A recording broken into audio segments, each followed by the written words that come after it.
siapapun yang membangun pagar ini pasti berasumsi bahwa dia punya cukup kekuatan untuk tidak diganggu. Bagaimana mungkin kepala desa yang dilewati pagar itu nggak tahu ada yang bekerja? Bagaimana mungkin ada polisi setempat nggak tahu? Sementara kalau ada orang hajatan dia tahu. Yang mengelola di tingkat desa sampai di pusat itu dihantui oleh cara untuk mendapatkan uang. Mungkin dipikirnya ini kan laut nggak ada yang punya, ya sudahlah, dijual aja. Ini adalah proses untuk mengguletin ini negara ini sebetulnya, memenggal kepentingan negara. Bukan memenggal, tapi memutilasi. Sampai akhirnya kepala juga dimutilasi. Persoalannya kan di sini ada pergantian kekuasaan, ada pergantian presiden. Nah, ini butuh negosiasi baru.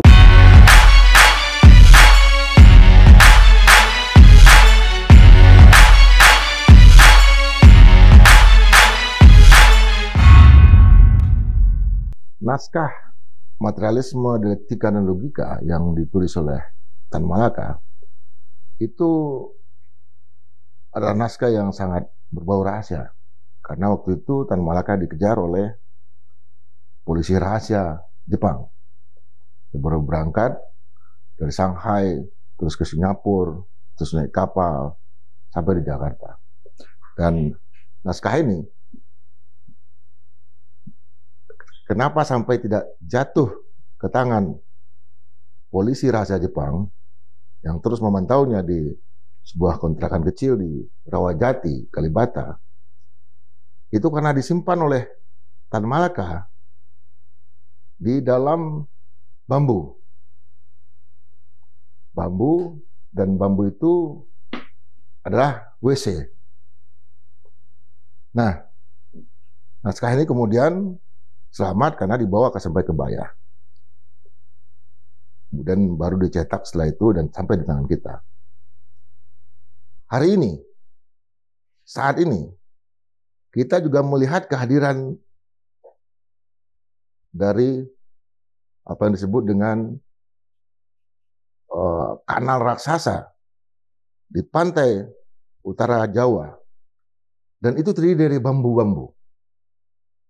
Dan bambu-bambu itu tentu menyembunyikan sesuatu, karena baru kita tahu belakangan bahwa panjangnya sudah 33 km. Hari ini kita juga untuk membahas ini, naskah apa yang tersimpan sebetulnya di balik kehadiran bambu yang luar biasa ini. Kita mendatangkan lagi Mas I. Yudi Sunarto untuk melihat apa yang terjadi saat ini. Selamat datang, Mas. Oke. Mas, panggung Indonesia sekarang bukan lagi bergerak di masalah-masalah politik dan segala macam. Kehadiran dari tanggul raksasa bambu ini sebetulnya menyimpan skenario apa, Mas? Ini apa ya? Pertunjukan yang terlambat. Jadi seharusnya belum dibuka, tiba-tiba sudah dibuka duluan. Jadi kalau nggak terlambat, dia terlalu cepat. Ini masalah timing, masalah waktu. Karena apa yang disebut sama Indra tadi tanggul ini kan sebetulnya semacam pagar ya. Pagar, dan pagar-pagar ini fungsinya untuk menandai wilayah. Secara simbol, pagar itu adalah untuk membedakan mana wilayah punya kita, mana yang wilayah punya orang lain. Nah, tiba-tiba kan dibuka ini selubungnya, viral, ada pagar bambu 30 km lebih. Nah, pertanyaannya adalah, kok tiba-tiba apakah ini dibuat oleh Sangkuriang dalam satu malam, kemudian udah keburu pagi ketahuan? Ya. Atau Bandung Bondowoso, bisa juga belum sempat 1000 candi, udah ketahuan pagi. Nah, ini kan belum selesai, tiba-tiba dibuka. Nah, ini masalah timing. Nah, kalau secara mistis, kan sering dikait-kaitkan ya, orang-orang Indonesia ini hal-hal yang kayak gini kan selalu dibilang mistis dan lain-lain. Walaupun sebetulnya kalau kita lihat lagi ada logikanya. Ya. Kembali lagi bahwa masalah timingnya yang mungkin terlambat atau terlalu cepat. Berarti timing ini menyangkut masalah siapa yang berkuasa untuk membuka atau menutup itu. Betul sekali. Kan ini sudah dilaporkan sebetulnya Agustus tahun lalu. Ya. Jadi udah mungkin beberapa bulan ya. Tetapi dianggap tidak ada dan baru belakangan ini rame karena netizen kan nggak bisa berhenti tuh, selalu ngomong aja terus viralkan, dan akibatnya banyak orang seluruh Indonesia makin tahu bahwa ada pagar 30 km. Padahal bulan Agustus itu katanya baru 7 km. Ya. Berarti kan nambah dan itu bukan seperti sulapnya David Copperfield ya. Yang tiba-tiba ada pesawat atau tiba-tiba pindah gajah. Nah, ini kan tiba-tiba ada pagar 30 km. Berarti yang ditutupi sebetulnya bukan mata fisik orang-orang di sekitarnya, tetapi pemberitaannya yang ditutupi. Nah, begitu tidak terbendung pemberitaan ini, mau nggak mau orang-orang yang terlibat semuanya buang badan. Bilangnya nggak tahu. Dari pusat sampai daerah, semuanya bilang nggak tahu. Terus kalau nggak tahu, siapa yang bangun itu? Kalau menurut Mas Yudi sendiri siapa? Kita lihat ya secara logika ya. Ini posisinya itu berdekatan dengan ada proyek pembangunan. Ada proyek mungkin rencana reklamasi ya. Siapa yang paling dekat dengan situ? Di situ kebetulan ada PIK 2. PIK 2 ya. Karena kalau kita lihat ini posisinya berbatasan dengan PIK 2. Mulainya kan pagar ini dari sekitar Paku Haji, Teluk Naga, terus sampai Keronjo di perbatasan Serang. Nah, ini 30 km lebih. Artinya, siapa yang paling diuntungkan dengan proyek semacam ini? Kalau misalnya nanti ini jadi reklamasi, taruhlah ini bambu-bambu ini adalah tanda untuk, seperti yang dikatakan oleh Walhi ya, ini tanda untuk reklamasi, batasnya segitu, 700 meter dari pantai, nanti kemudian diuruk, panjangnya 30 km, berarti kalau itu nanti modalnya tanah atau pasir untuk nguruk, ini akan jadi tanah ya, yang tidak bertuan, tinggal nanti bagaimana caranya supaya dapat sertifikat dari BPN, gratis kan? Ya. Dan itu berarti 2.100 hektar. Wah, itu berarti ada angka triliunan yang terlibat di sana. Cuma ya itu tadi, timingnya. Kalau timingnya pada saat sebelum pergantian kekuasaan ini udah selesai, kita nggak bisa apa-apa. Tapi kebetulan belum selesai. Ini kan kita lihat kayak Keronjo, Kosambi, Teluk Naga. Ini kan daerah-daerah yang selama ini, bahkan zaman Orde Baru sampai sekarang, itu daerah yang miskin. Tempat rakyat jelata itu tinggal gitu. Artinya, kelihatan betul itu negara sekarang, dan ini tiba-tiba muncul untuk kepentingan korporasi, katakanlah begitu. Ini berarti negara ini makin abai pada rakyatnya sendiri. Persoalannya karena mungkin semua berusaha untuk dapat uang. Jadi cara berpikir manusia-manusia baik itu yang mengelola di tingkat desa sampai di pusat, itu dihantui oleh cara untuk mendapatkan uang. Nah, persoalan ini artinya bagaimana cara dapat uang, apapun dijual, termasuk mungkin dipikirnya ini kan laut nggak ada yang punya, ya sudahlah, dijual aja. Selama mereka dapat bagian. Dan itu sama aja dengan uang tutup mulut kan, bahwa misalnya bagaimana mungkin kepala desa yang dilewati pagar itu nggak tahu ada yang bekerja. Bagaimana mungkin ada polisi setempat nggak tahu. Sementara kalau ada orang hajatan dia tahu. Tapi kalau ada orang bekerja berhari-hari dan ada truk-truk lewat bawa bambu dia nggak tahu. Nah, ini kan ya aneh tapi nyata. Bagaimana mungkin misalnya ada perwakilan Koramil di daerah situ juga nggak tahu. Nah ini pertanyaannya kalau memang mereka nggak tahu, ya kan nggak layak lah mereka bekerja di situ ya.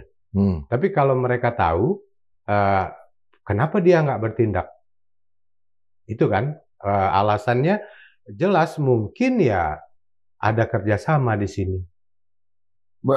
Kalau nggak tahu, saya nggak yakin. Tetapi mungkin ada informasi yang tertutup, laporan yang kemudian tidak ditindaklanjuti. Karena bisa juga kan ini kan sekarang kan semuanya sama-sama nggak tahu semua. Ya. Sama-sama bilang baru tahu atau baru dengar dan lain-lain. Laporan-laporan yang disampaikan masyarakat baru ditindaklanjuti sekarang nih dalam beberapa hari terakhir. Artinya ini kan sudah tidak terbendung ya, makanya harus ditindaklanjuti. Seandainya ini bisa terbendung, mungkin juga laporan itu cuma disimpan di laci aja. Nah, di tingkat bawah kan yang mengerjakan jembatan bambu atau pagar bambu ini juga belum tentu tahu siapa yang nyuruh. Ya. Karena sistem kerjanya kan bertingkat-tingkat. Ini ala mafia ya. Ada satu sel di atasnya, ada sel lagi di atasnya, ada satu. Yang paling atas siapa? Ya bisa dilacak sebetulnya, gampang sekali.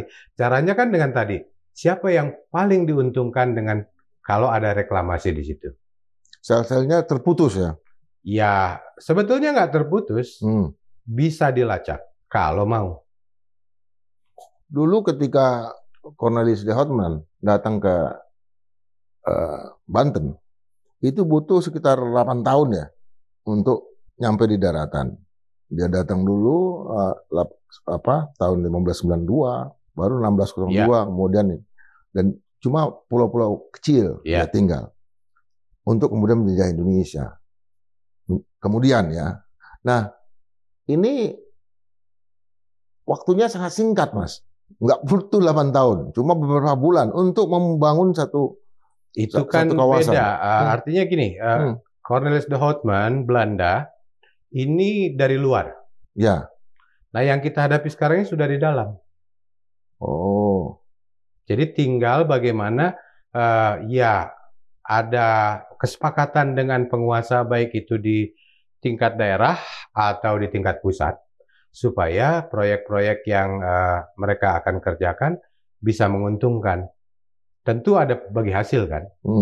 Nggak mungkin kepala desa diam aja kalau nggak dapat bagi hasil. Nggak mungkin keamanan setempat diam aja kalau nggak ada bagi hasil. Ya ini mungkin hal semacam ini yang terjadi. Dan itulah kembali masalahnya adalah ketika semua orang berpikir untuk cari uang tambahan, apapun dijual. Jadi nggak berpikir bahwa itu akan merugikan orang lain, nggak berpikir bahwa itu akan menjual kedaulatan bangsa. Yang penting secara praktis mungkin dapat mobil baru, rumah baru, dan lain-lain. Ya, pihak PSDKP sendiri, Kementerian Kelautan dan Perikanan, yang selama ini melakukan penindakan terhadap ini, itu sudah memberikan tanda bahwa ini sementara disegel. Dan butuh katanya waktu 20 hari untuk negosiasi. Itu apa yang terjadi, Mas? Ya, sekarang dari LBH Muhammadiyah kasih waktu 3 hari. Ya. 3 hari kalau nggak dibongkar mereka akan bawa ke pengadilan. KKP kasih waktu 20 hari. Berarti mana nih yang lebih cepat, 3 hari sama 20 hari? Kenapa nunggu 20 hari? Alasannya kan dirjennya menjelaskan perlu penyelidikan lebih lanjut dan lain-lain. Yang seharusnya ini sudah dilakukan tahun lalu. Jadi kita bisa lihat ini semacam upaya untuk mengulur waktu lah. Tambahan 20 hari, entah apa yang nanti akan dilakukan, apakah nanti akan dibongkar sendiri oleh yang membangun, atau dibongkar oleh KKP, atau dibongkar gotong royong dengan berbagai unsur masyarakat, kita nggak tahu. Tapi seharusnya kan nggak harus nunggu 20 hari ya.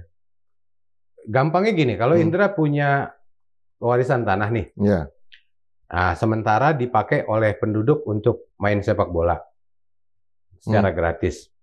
Nah, di sampingnya ada proyek pembangunan. Tiba-tiba ada laporan dari anak-anak yang main sepak bola, setengah lapangan dipagar. Ya. Yang Indra lakukan apa? Ya langsung bertindak. Tunggu 20 hari nggak? Ya kapan anak-anak sementara main bola, kapan main bolanya? Nah, kalau ini kan ya sudahlah, main bola setengah lapangan dulu. Ya. Sama aja seperti itu kan? Ya. Laut ini kan milik negara. Betul. Nah, tanggung jawabnya ada di KKP ya. Nah, kenapa harus tunggu 20 hari? Nelayan kan sudah dapat masalah dengan adanya pagar ini. Mereka harus muter lebih jauh, solar lebih banyak, mungkin ikan juga lebih sedikit. Kerugiannya sudah makin banyak. Kenapa harus nunggu 20 hari? Kenapa nggak misalnya 3 hari atau ya langsung aja dibongkar? Ya, ini panggung ini sebetulnya untuk kepentingan siapa, Mas? Kenapa sampai Agustus tahun lalu, Agustus, September, Oktober pelantikan presiden. Iya. Kemudian Desember, Januari. Kenapa muncul sekarang? Siapapun yang membangun pagar ini pasti berasumsi bahwa dia punya cukup kekuatan untuk tidak diganggu. Jadi berani aja langsung main pagar-pagarin. Kalau misalnya tidak punya relasi atau tidak punya keyakinan seperti tadi, nggak mungkin dia akan langsung pagarin laut ya. Nah, persoalannya kan di sini ada pergantian kekuasaan, ada pergantian presiden, yang juga otomatis di bawah-bawahnya ada pergantian. Nah, ini butuh negosiasi baru kan? Apakah nanti panggungnya bisa berjalan sesuai dengan rencana awal, atau ceritanya harus diubah? Ini kan jadi semacam improvisasi yang terjadi karena ada pergantian kekuasaan. Persoalan inilah yang terjadi sekarang. Jadi seolah-olah kita tiba-tiba dibuka, ada pagar 30 km, sulap, ya kan? Seolah-olah seperti itu. Tapi masalahnya adalah kesepakatan barunya belum ada. Kehadiran dari tanggul raksasa ini sejak Agustus itu seiring sejalan dengan proses revisi undang-undang tentang DKI. Sekarang daerah khusus Jakarta. Nah, kalau kita baca dalam undang-undang itu, ada kewenangan khusus yang dimiliki oleh Wakil Presiden Republik Indonesia, yaitu termasuk masalah proyek-proyek strategis nasional yang ada di Jakarta, itu di bawah supervisi dan kendali dari Wakil Presiden Republik Indonesia. Apakah itu yang terjadi, Mas? Enggak, ini kan wilayahnya Banten ya. Ya. Jadi wilayahnya sudah tidak Jakarta lagi, dia sudah Banten. Karena ya kelanjutan dari PIK 1 kelanjutannya dari PIK 2 ini kan ke arah ke barat, sampai yang belakangan ini ribut kan, yang dipersoalan oleh banyak orang, baik itu PIK 2 maupun PSN-nya, ya, sama-sama kan arahnya ke barat. Ya. Nah, ini bukan wilayah DKI tapi wilayah Banten. Artinya siapapun yang punya proyek ini pasti kan sudah punya semacam deal atau jaminan dari penguasa sebelumnya bahwa itu akan berjalan. Nah, kembali lagi, deal ini kan belum tentu berlaku ketika ada pergantian kekuasaan. Nah, ini sama dengan Bandung Bondowoso yang kepagian. Ya. Jadi belum selesai 1000 candi, udah dibuka. Ketahuan lah orang ribut. Atau yang Sumbi dengan Sangkuriang ya. Atau Sangkuriang yang belum jadi perahunya belum 100%, tiba-tiba dibuka. Tiba-tiba ayam berkokok. Ayam udah berkokok. Karena ibunya sendiri kan, yang Sumbi yang melakukan itu. Intinya kayak begitulah. Ini kan banyak cerita-cerita yang seperti ini yang tiba-tiba masyarakat dibuka, udah ada 30 km. Seandainya kita ulur lagi, mungkin sebulan lagi, mungkin udah 40 km. Apakah naskah sastra Indonesia, pikiran Indonesia seperti ini, Mas? Bahwa artinya elit itu sangat berkuasa, menyatukan sesuatu, tapi rakyat menganggapnya sebagai sesuatu yang tiba-tiba saja. Nggak, ini saya lihat ini elitnya yang punya deal dengan pengusaha ini, cara berpikirnya bukan demokrasi. Cara berpikirnya adalah negara itu punya saya. Jadi saya mau apain juga suka-suka saya. Lestat apa? Letat Semua. semua. Nah, ini Negara kan, adalah saya. Louis ini persoalannya 14 ya. di situ, cara berpikirnya semacam itu, sehingga ya, ada apa proyek, oke, selama menguntungkan dia nggak jadi masalah. Kalau kita kembali ke Undang-Undang Dasar misalnya, kan ada pasal 33 juga menyatakan bumi, air, tanah dan segala kekayaan alam yang terkandung di dalamnya itu kan dikuasai negara dan untuk rakyat. Sebesar-besarnya Ya, untuk kepentingan rakyat, sebesar-besarnya untuk kepentingan rakyat. Ya. Nah, ini kan bukan kepentingan rakyat. Jadi seolah-olah negara adalah orang yang berkuasa ini. Ini cara berpikir yang waktu itu diterapkan. Nah, kalau cara berpikir ini diteruskan di rezim yang baru, ini bahaya. Nanti bisa lanjut semua akan dipagar-pagari. Celakalah kita. Ya mudah-mudahan kita berharap nih ya Pak Prabowo dan kabinetnya tidak meneruskan cara berpikir semacam itu yang menganggap bahwa negara ini punya saya. Nah, itu bahaya kan? Kan sudah ada instruksi dari Presiden Prabowo yang disampaikan oleh Dirjen PSDKP KKP bahwa ini harus diselesaikan. Tapi sampai hari ini instruksi Presiden ini sepertinya membelah angin, Mas. Ya, seperti tadi. Kalau Indra punya tanah nih, sebelahnya ada proyek pembangunan, bilang 20 hari lagi ya.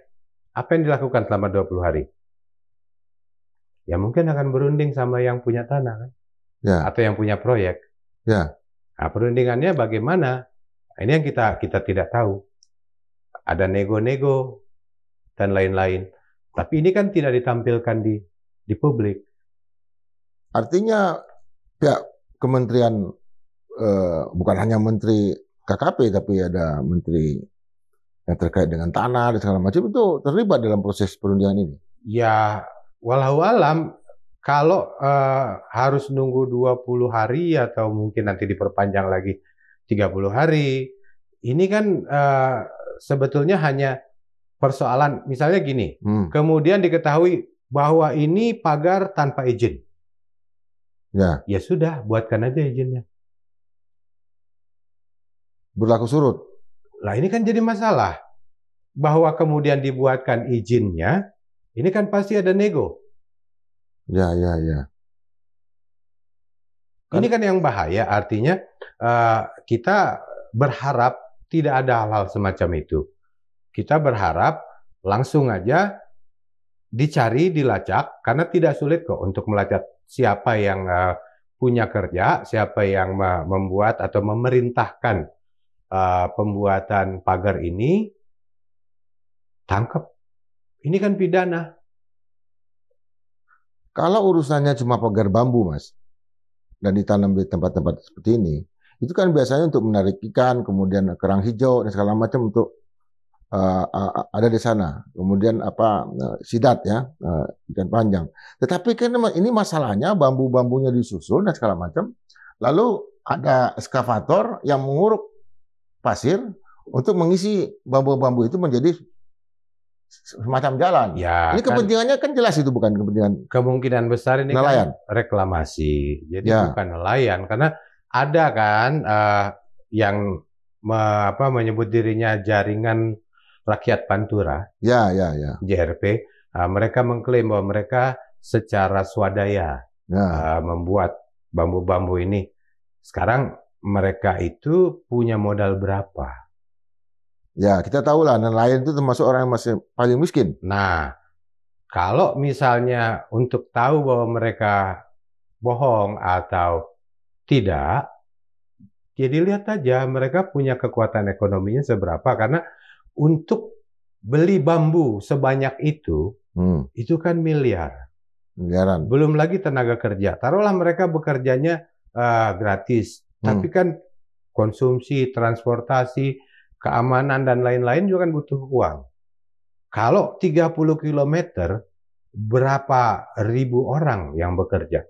Dan mereka harus meninggalkan pekerjaannya sebagai nelayan. Ya intinya ini kan terlalu sulit untuk dipercaya. Kalau memang mereka mau begitu ya sudah tangkap aja.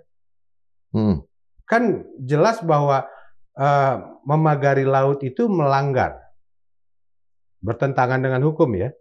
Karena nggak boleh laut itu dipagar tanpa izin lagi. Kalau kita lihat itu berarti pihak jaringan nelayan Pantura ini yang dihadap-hadapkan dengan hukum sekarang, dihadap-hadapkan dengan kekuasaan. Dan kalau nanti terjadi aksi dari negara, mereka yang ditangkap misalnya, itu justru akan makin kemana-mana. Ya kan mereka ngaku sebagai yang membuat. Ya. Sekarang nanti kan apa mereka mau menghabiskan hidupnya di penjara, atau kemudian dikenakan denda sekian ratus miliar, apa mereka mampu? Nah kalau enggak kan artinya mereka akan buka mulut siapa yang nyuruh. Nanti akan terlacak juga bahwa mereka juga kemungkinan diperalat oleh pihak lain. Nah pihak yang memperalat ini juga kan bisa nanti dilacak, ada lagi di atasnya lagi, sampai nanti ujungnya pasti akan kembali ke proyek pembangunan. Ini bambu-bambu ini kan nggak mungkin terbang sendiri ke pantai utara, Mas. Iya. Kecuali kalau ini bambu-bambunya mak lampir yang dari Gunung Merapi ya, bisa terbang sendiri. Ini bagaimana perjalanan bambu ini sampai ke sana, Mas? Katanya kan truk-truk yang angkut malam. Tapi kan kalau truk sekian banyak truk numpang lewat malam, pasti keamanan tahu dong. Ya. Pasti ditanya bawa apa, kemana, dan lain-lain.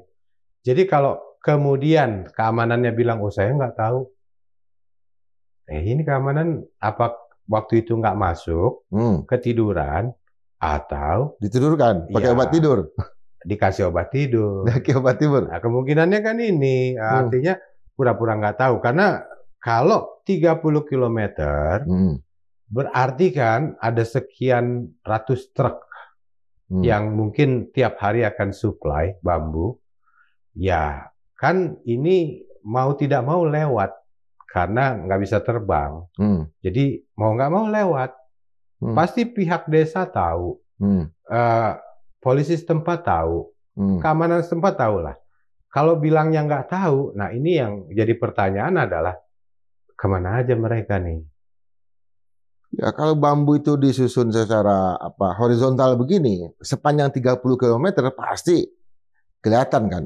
Nah apalagi ini bambunya disusun seperti ini, vertikal, dan itu panjangnya 30 km. Artinya berapa kan ratus ribu kilometer. Ya, artinya ini bambu yang banyak sekali. Mungkin yang jual bambu dapat untung banyak juga nih.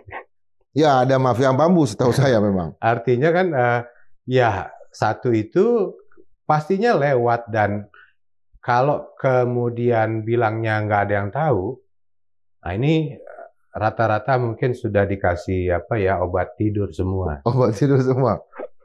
Untuk kepentingan dari yang ini. Bambu ini kan satu tanaman yang kalau kita lihat kan sebetulnya tanaman khas Indonesia. Gunanya untuk memagari tanah dan kemudian untuk mengikat tanah. Terjadi banyak longsor sekarang, terjadi banyak krisis air sekarang di beberapa tempat, di Cianjur, di mana-mana. Ini jangan-jangan karena bambu ini banyak diambil, Mas, untuk penting ini? Ya enggak juga sih, karena kan memang banyak bambu-bambu yang ditanam atau dibudidaya ya. Dan bambu ini salah satu tanaman yang sangat cocok tumbuh di Indonesia. Jadi cukup dengan satu bibit bambu nanti akan berkembang jadi banyak. Dan itu memang ya terjadi di berbagai daerah. Nggak pasti juga bahwa itu menjadi penyebab longsor, karena yang membuat longsor ini mungkin pohon-pohon lain yang ditebang, yang kemudian berubah jadi perumahan. Oh, berubah jadi perumahan ya? Ya, nah perumahan-perumahan ini kan semuanya akan di semen, di aspal dan lain-lain, jadilah banjir. Semoga ketahuan Mas Yudi itu lokasi bambu-bambu seperti ini banyaknya di mana, Mas? Banyak kan di pegunungan ya. Jadi itu di Sukabumi banyak, di Banten juga banyak, di pegunungan. Dan ya gampang, di kebun saya di Banten juga ada. Artinya satu batang nanti dia akan berkembang dan nggak habis-habis. Kita tebang satu, masih ada satu lagi akan tumbuh lagi. Dan bambu ini memang salah satu yang sangat mudah tumbuh. Dan kalau kami itu di Minang tuh punya petata titi bahwa seperti bambu dengan tebing saling kuat menguatkan. Ya. Tapi kalau bambunya aja ya ini tebingnya bisa runtuh, Mas. Ya sebenarnya kan bukan hanya bambu, tanaman-tanaman lain juga kan akarnya akan mengikat tanah. Ya, ya. Nah, bukan cuma bambu yang dipotong, kalau tanaman-tanaman lain yang besar-besar semuanya ditebang, ya itu yang akan jadi longsor. Jadi bambu ini nggak datang dari Sumatera, tapi mungkin dari Jawa Barat dan Banten berarti? Ya bisa dari manapun, tapi kan kalau kita berpikir bisnis ya, yang paling murah dong. Yang paling dekat ya? Paling dekat biaya transportasinya. Jadi yang paling dekat ya dari Banten, mungkin dari Sukabumi, Jawa Barat, dan sekitarnya. Artinya ini bambu ini berasal dari selatan Pulau Jawa? Ya, bisa. Dari Pandeglang, Banten, Sukabumi, dan segala macam. Itu dia masuk ke utara. Masuk ke pantai utara ya. Perjalanannya seperti itu ya Mas ya? Ya pasti lewat jalan kan? Iya, jalannya jalan besar. Cuma kan kata beberapa saksi di lokasi, itu datang selalu malam. Bekerja selalu malam. Sebagian besar orang memang mungkin nggak sadar ada truk-truk lewat bawa bambu. Tapi pihak-pihak otoritas tempat pasti tahu dong. Pasti, itu pasti. Pasti. Ini drama bambu ini ujungnya kemana nih Mas? Drama ini kan sebetulnya harusnya belum dibuka ya, karena ibarat dia satu panggung, panggung ini belum selesai, tapi sudah harus dibuka karena penontonnya udah datang. Nah, apakah nanti dia jadi satu komedi atau satu tragedi, kita nggak tahu. Tapi yang jelas ini kan ada semacam paksaan kepada sutradara untuk mengubah skenario. Jadi terpaksa karena penonton udah maksa untuk masuk. Semuanya udah nonton, harus segera dimulai kan ceritanya. Jadi sutradara mau nggak mau menghadirkan tokoh-tokoh baru. Seperti misalnya tadi ada Jaringan Rakyat Pantura. Ini kan mungkin sebelumnya nggak ada dalam skenario. Tapi ditambah supaya ya, ada yang bertanggung jawab, seolah-olah mereka siap untuk jadi kambing hitam. Tapi kan namanya aktor ya, mereka kan pasti dapat honor untuk manggung sebagai saya yang secara swadaya membangun pagar itu. Nah ini kan tambahan.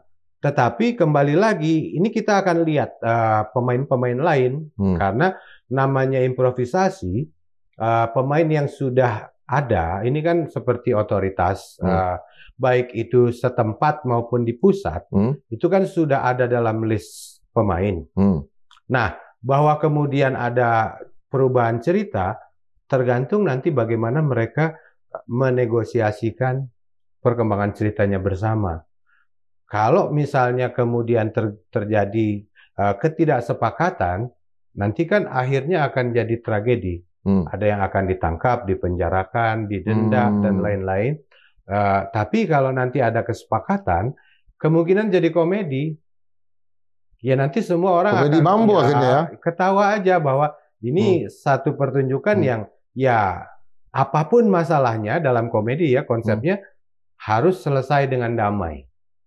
Ya, menertawakan diri sendiri. Ya, kalau komedi kan kurang lebih semacam itu. Mau masalah sebesar apapun, korupsi sebesar apapun, dimaafkan. Nah, itu komedi. Jadi kalau negara ini negara komedi, akhirnya akan happy ending dalam cerita ini. Tapi kalau misalnya tragedi, ya akan ada yang dihukum karena konsep tragedi sebetulnya kan memberi pelajaran. Jadi ada pelajaran yang diberikan kepada penonton lewat kasus yang ditampilkan di panggung. Nah, negara-negara Eropa itu sangat gemar dengan tragedi. Kenapa? Karena bagi mereka itu adalah pelajaran. Kita di sini kan lebih senang komedi. Karena kita nggak mau belajar mungkin. Dalam kisah Multatuli, itu kan sebetulnya tragedi ya? Iya, tragedi. Artinya kita sudah melawan sekuat-kuatnya nak. Tapi kan kalah juga. Ini panggung ini kalau nanti akhirnya tragedi, berarti ada aktor-aktor lain. Menurut Mas siapa, Mas? Ya tinggal dilacak kan siapa yang memerintahkan pembangunan pagar ini sampai setinggi mungkin. Karena tidak mungkin orang ini mendapatkan atau melakukan pekerjaan memagar ini kalau tidak punya rencana. Dan rencana ini tidak mungkin dilaksanakan kalau tidak ada persetujuan dari otoritas yang lama. Jadi sebetulnya yang terlibat di sini bukan hanya kepala desa. Oh iya, tentu. Udah pasti kan di atas lagi, bahkan kemungkinan sampai presiden. Sampai presiden ya Mas? Kalau sampai presiden berarti kan ada tokoh-tokoh besar yang di atas yang mungkin nggak mau diungkap. Itu sebabnya dicarilah pemain-pemain yang lebih murah dengan kalian aja yang ngaku. Ya, itu kan baru di laut. Sementara kan bambunya dari darat. Ada supir-supir truk. Ada orang-orang yang buru-buru bambu dan segala macam. Artinya nanti kalau ini menjadi tragedi, berarti yang menjadi korban yang seperti ini, Mas. Tragedi ini kan memang intinya dia memberi pelajaran ya.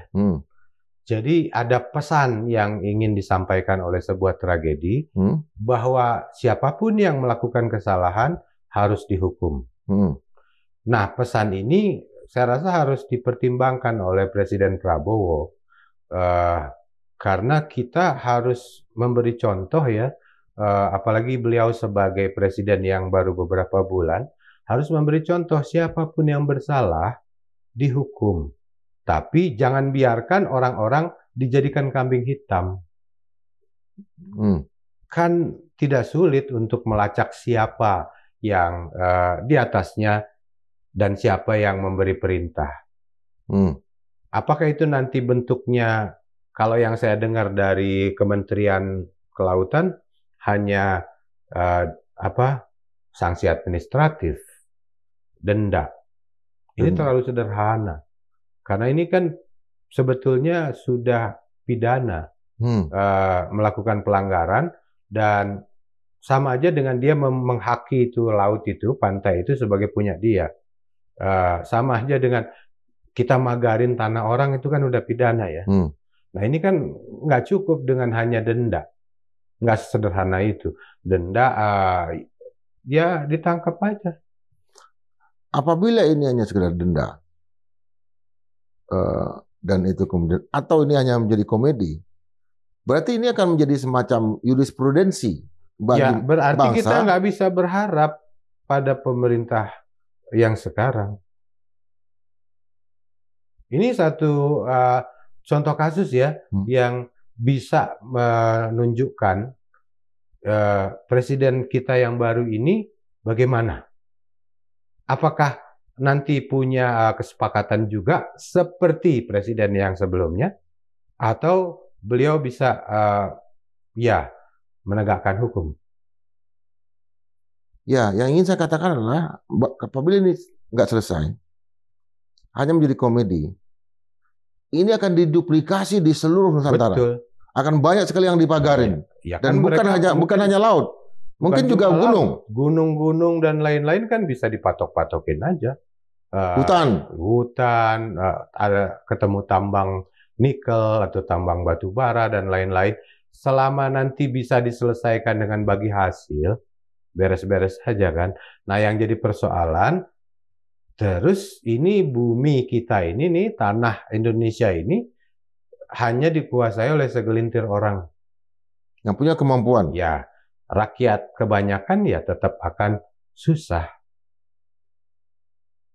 Artinya ini adalah proses untuk mengguletin ini negara ini sebetulnya, memenggal kepentingan negara, memenggal mungkin ini bukan memenggal tapi memutilasi. Sedikit-sedikit. Nah, kalau kita biarkan ada yang memutilasi jari kaki satu, nanti akan memutilasi yang lain lagi. nanti akan lanjut lagi sampai akhirnya kepala juga dimutilasi. Bahayanya di sini kan posisi sebagai pemimpin harus ambil keputusan. Memang kalau dibicarakan sekarang, kebetulan Banten ini lagi pergantian juga kan, pilkada baru selesai, statusnya pejabat gubernur yang sekarang ini, karena gubernur yang baru belum dilantik. Kemarin ada pertanyaan dari ulama-ulama Banten kepada gubernur, gubernurnya bilang, saya juga pejabat gubernur, dia baru dengar, baru tahu. Ya walau alam apakah dia benar-benar baru tahu atau baru ya sebetulnya pura-pura tidak tahu, kita nggak tahu. Tapi baru dalam beberapa hari terakhir dia perintahkan Dinas Kelautan untuk survei ke lokasi. Ini kan sudah sangat terlambat ya. Laporannya udah dari tahun lalu, ini baru sekarang karena beritanya viral, baru kemudian ada tindakan. Ini kan lucu. Kemudian juga ada yang menarik, tokoh-tokoh yang dihadirkan ini jadi pro dan kontra. Saya dengar nih ada mantan ketua NU ikut membela proyek ya betul, PIK 2, PSN dan lain-lain.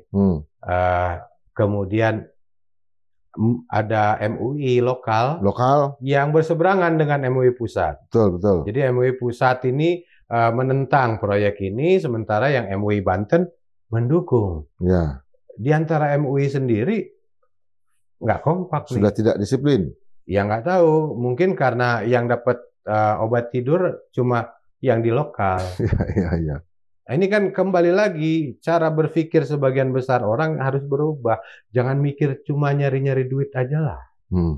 Ini satu bangsa yang besar, dan kalau bangsa besar itu ya nggak boleh berpikir bahwa cari duit receh. Kita kaya kok sebetulnya.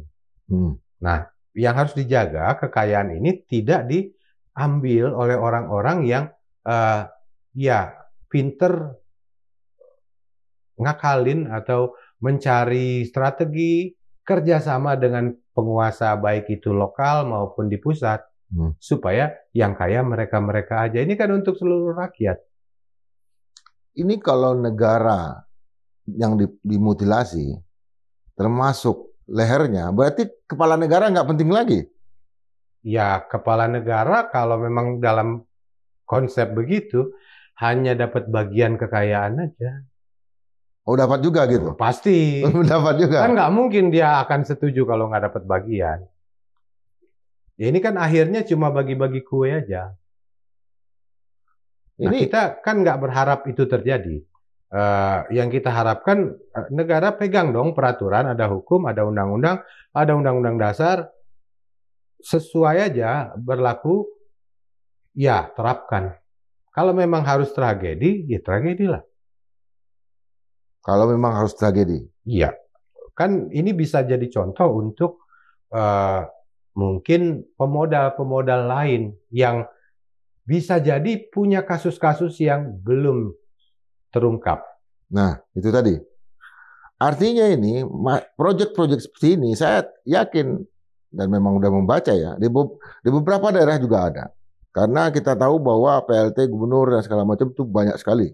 Dan kemudian ada gejolak di beberapa daerah, saya dengar ada beberapa provinsi, ada yang PLT-nya yang diganti, ada yang segala macam. Ini kepentingan memutilasi negara ini itu begitu luas, Mas.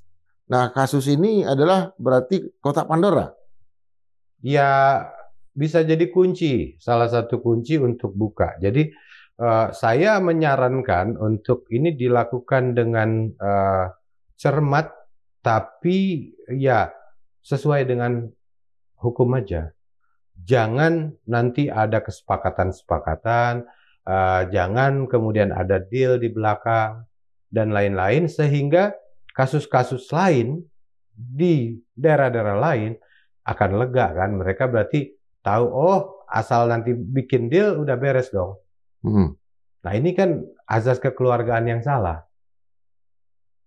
Kalau dulu dalam kasus-kasus reklamasi ilegal itu, Mas, ya sebelum reklamasi dilakukan, itu setahu saya yang dibangun terlebih dahulu di area yang paling ujung itu masjid. Nah, ketika masjid itu kemudian bertahan, baru diuruk. Nah, ini jangan-jangan juga mau dibangun kastil juga di tengah itu. Ya bisa, artinya masjid ini kan sebagai simbol ya untuk keagamaan. Nggak mungkin diuruk sama negara gitu. Ya, tetapi kan kalau kita bicara nanti kan selain masjid akan ada pembangunan-pembangunan lain. Ya, itu pihak pelaku itu pintar sekali dia memainkan simbol-simbol ini. Dia bangun dulu masjid, nggak bakal ada tindakan dari aparat dan segala macam, baru kemudian diuruk dan kemudian dibangun. Ya kalau pelakunya itu pintar, dia akan bikin rencana yang sangat mendetail. Ya, ya. Dan mungkin nggak akan ada kasus. Orang nggak terlalu banyak mempermasalahkan karena hanya panggungnya di belakang layar, jadi nggak sampai ke permukaan. Kalau yang terjadi sekarang ini kan sudah muncul ke permukaan, sementara panggungnya belum siap. Ya. Nah, ini jadi persoalannya kan di situ. Kalau misalnya sudah siap, nggak ada masalah. Tapi ini kebetulan masalah timingnya tadi sama aja dengan ya Bandung Bondowoso udah ketahuan nih harus selesai, padahal waktunya udah pagi. Belum ada misalnya nelayan yang sudah punya katakanlah tambak di area tanggul itu ya, belum ada area-area wisata yang dibikin secara swadaya oleh masyarakat di tempat tanggul itu. Artinya para pemainnya yang secara kolosal itu belum dihadirkan, tiba-tiba layar udah dibuka. Ya, itulah jadi kagetnya di situ. Makanya harus ada ya improvisasi dan kepanikan. Jadi sebetulnya sutradaranya panik ini. Kalau nggak panik ya dia akan tenang-tenang aja. Bahwa kemudian ada beberapa orang yang sudah dideteksi kemudian menghilang. Ada juga orang-orang baru yang tiba-tiba mengaku sebagai pelakunya. Ini kan akibat kepanikan sutradara. Nah, kenapa panik? Karena rencana yang semula ternyata tidak berjalan sesuai dengan yang dia inginkan. Ini kalau misalnya negara menang dalam hal ini, Mas, dan para ininya kalah, itu menurut Mas, apakah tanggul ini akan dipertahankan atau dibuka? Ya dibongkar aja lah, karena kalau itu direklamasi, diuruk, sekarang dengan adanya reklamasi di Teluk Jakarta, banjir di Jakarta tuh kan nambah tinggi. Ya. Ini kan kalau kita pikirin hukum Archimedes ya, satu benda masuk, permukaan air akan naik. Jadi ketika nanti ada pulau tambahan, permukaan air kan akan nambah. Jadi yang ada di pinggir pantai kemungkinan akan kena abrasi ya? Kena abrasi dan lain-lain. Kan beberapa pantai ini termasuk yang di Teluk Jakarta, kemudian yang di Jawa Tengah, di Demak dan lain-lain. Itu kan udah mulai tergusur oleh air. Ya. Banjir roobnya makin ke dalam. Di Semarang juga? Ya, di Semarang. Nah ini sebetulnya kan akibat salah satunya dari reklamasi. Kalau ada reklamasi di satu tempat, berarti kan ada tempat lain yang akan kena banjirnya. Artinya kalau ini pun disita oleh negara, ini nggak boleh dilanjutkan ya Mas? Ya ini aja deh, mungkin bambunya dibagi-bagi ke masyarakat untuk mereka bangun kandang ayam ya, daripada atau bikin rakit atau apalah yang bisa buat anyam-anyaman, kursi dan lain-lain. Atau untuk katakanlah kerang dan segala macamnya itu tadi ya? Bisa. Nah ini kan untuk lebih manfaat. Lebih manfaat daripada itu dibakar atau dibuang. Bagi-bagi aja untuk rakyat-rakyat yang ada di sepanjang pantai itu. Nah, nelayan kan selama ini kesulitan untuk mendapatkan bambu untuk mau membangun tambak udang misalnya. Kan nelayan kan nggak punya modal. Ini bisa-bisa itu artinya ini dibawa ke pantai ya Mas ya, bambunya? Dibawa ke pantai buat keperluan macam-macam, bisa bikin pagar untuk rumahnya atau bikin kandang ayam atau bikin apalah. Artinya tadi itu menjadi tragedi yang menyenangkan kita semua. Itu satu, tapi pelaku atau otak di balik pemagaran ini tetap harus diungkap. Oke. Harus ada yang ditangkap. Oke, Mas. Sobat Madilog, drama, teater, itu bukanlah sesuatu yang imajinatif atau fiksi. Seorang Tan Malaka juga punya panggung drama itu dibayar. Dan kenapa dia dibayar? Karena sebelum itu dia tidak punya pekerjaan. Sulit sekali untuk membeli buku. Dibayarlah dia mempunyai pekerjaan, yaitu di tambang bara. Entah bara apa, mungkin batu bara atau tempurung. Dia bekerja di sana dan kemudian karena waktu itu ada tanam paksa ya oleh Jepang, orang-orang yang tidak dibayar, Tan Malaka masuk ke sana menjadi ikut tanam paksa juga, bekerja sebagai ini, tapi kemudian dia mengambil alih pekerjaan kalau ada yang terkait dengan masalah Romusa ini, dia melakukan protes kepada penguasa setempat. Nah, artinya di sini satu area tanam paksa itu waktu itu dijadikan panggung drama dalam pikiran Tan Malaka untuk memunculkan yang namanya Madilog. Kita tahu tragedi dan komedi ini akan tetap ada di Indonesia, tapi tetap kita akan melihat itu secara kritis, secara logik untuk kepentingan bangsa dan negara, dan untuk tetap berpikir merdeka 100%. Sampai jumpa dalam edisi berikutnya. Oke. Terima kasih.